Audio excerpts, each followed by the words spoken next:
রাতের অন্ধকারে লালমনিরহাটের আকাশে একটা অদ্ভুত নৈশব্দ।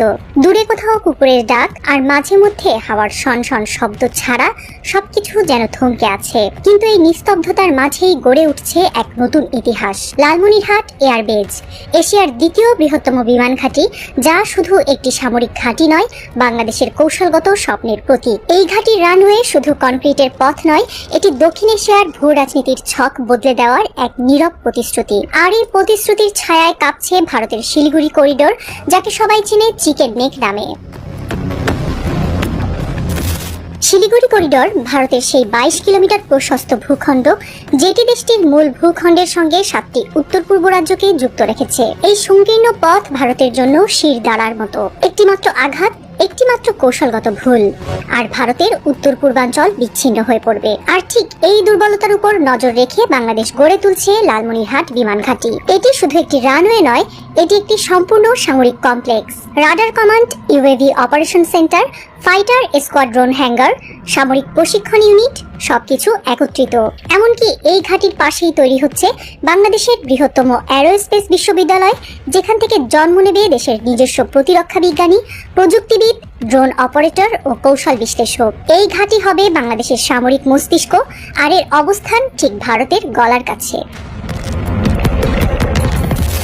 কয়েক বছর আগেও বাংলাদেশ ছিল এমন একটি দেশ যারা অস্ত্র কিনতেও অন্যের মুখের দিকে তাকাতো, কিন্তু আজ ছবিটা বদলে গেছে। চীনের belt and road initiative BRI, তুরস্কের সামরিক প্রযুক্তি, রাশিয়ার অস্ত্র সহায়তা, এই সবকিছুর সমন্বয়ে বাংলাদেশ এখন নিজেকে প্রতিষ্ঠা করছে দক্ষিণ এশিয়ার একটি মধ্যম শক্তি হিসেবে। লালমনিরহাট ঘাঁটির নির্মাণ পরিকল্পনা শুরু হয়েছিল নিঃশব্দে, কিন্তু এটি দ্রুতই ভারতের কূটনৈতিক মহলে আগুন ধরিয়ে দেয়। দিল্লি বুঝে গেছে এই ঘাঁটি শুধু বাংলাদেশের আত্মরক্ষার জন্য নয়, এটি ভারতের দুর্বলতাকে কাজে লাগানোর একটি মাস্টার প্ল্যান।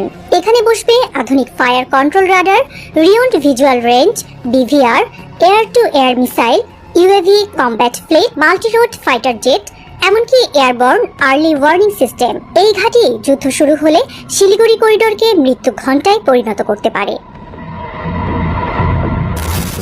ভারতের মিডিয়া এখন এই ঘাঁটিকে নিয়ে ভয়ের আবহ তৈরি করছে। তারা বলছে এটি চীনের ঘাঁটি, ভারতের বিরুদ্ধে একটি ষড়যন্ত্র। কিন্তু প্রশ্ন হলো, ভারত কি কখনো বাংলাদেশের প্রতিরক্ষায় একটি রাডার বা বিমান দিয়েছে? বরং তারা দিয়েছে ফারাক্কার পানি আটকে রাখা, সীমান্তে গুলি, আর বাণিজ্য নিষেধাজ্ঞার ভয়। তাহলে বাংলাদেশ যদি চীন বা তুরস্ক বা রাশিয়ার সহায়তায় নিজের প্রতিরক্ষা ব্যবস্থা গড়ে তোলে, তাতে ভারতের আপত্তি কোথায়? লালমনিরহাট ঘাঁটি শুধু ভারতের বিরুদ্ধে নয়, এটি দক্ষিণ এশিয়ার কৌশলগত ভারসাম্যে একটি বিশাল ধাক্কা দেবে। নেপাল, ভুটান, এমনকি মিয়ানমারও এই ঘাঁটির প্রভাবের আওতায় আসবে। আর চীন, তারা ইতিমধ্যেই বাংলাদেশকে তাদের কৌশলগত স্তম্ভ হিসেবে চিহ্নিত করেছে।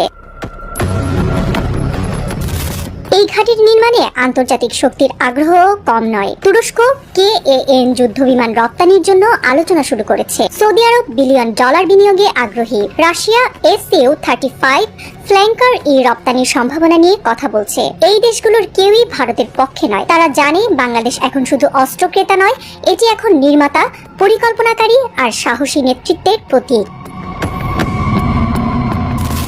ভারতের জন্য সবচেয়ে বড় ধাক্কা এটাই যে তারা আর বাংলাদেশকে পূর্বের মতো হিসেবের মধ্যে রাখতে পারছে না। আগে ঢাকা চুপ থাকতো, ভারতের দিকে তাকাতো, কিন্তু এখন বাংলাদেশ শিলিগুড়ির গায়ে ঘাঁটি বসাচ্ছে, যুদ্ধবিমান কিনছে, রাডার তৈরি করছে। আর এই ঘাঁটি যদি পুরোপুরি সক্রিয় হয়, তাহলে শুধু শিলিগুড়ি নয়, দিল্লি পর্যন্ত বাংলাদেশের নজরদারির আওতায় চলে আসবে। 4.5 জেনারেশনের যুদ্ধবিমান, long range strike drone, jam proof radar, এই সবকিছু একত্রিত হলে ভারতের আকাশে একছত্র আধিপত্যের দিন শেষ হয়ে যাবে। রাত গভীর হচ্ছে লালমনিরহাটে। কনক্রিটের রানওয়ে এখনো নির্মাণাধীন, কিন্তু এর প্রতিধ্বনি পৌঁছে গেছে দিল্লির ক্ষমতার করিডোরে। ভারত জানে এই ঘাঁটি তাদের চিকেন নেককে একটি ফাঁদে পরিণত করেছে। বাংলাদেশ আর শুধু প্রতিবেশী নয়, এটি এখন ভূ রাজনীতির একটি কৌশলগত খেলোয়াড়। কিন্তু প্রশ্ন থেকে যায়, এই ঘাঁটি কি শুধুই প্রতিরক্ষার জন্য, নাকি এটি একটি বড় খেলার প্রথম পদক্ষেপ? যখন রানওয়ে থেকে প্রথম যুদ্ধবিমান উড্ডয়ন করবে, তখন কি আকাশে শুধু ধোঁয়ার রেখা থাকবে, নাকি দক্ষিণ এশিয়ার ভূ রাজনীতির নতুন ছক আঁকা হবে? উত্তরটা লুকিয়ে আছে লালমনিরহাটের নিস্তব্ধ রাতে, যেখানে প্রতিটি শব্দ একটি নতুন যুগের ইঙ্গিত বহন করে।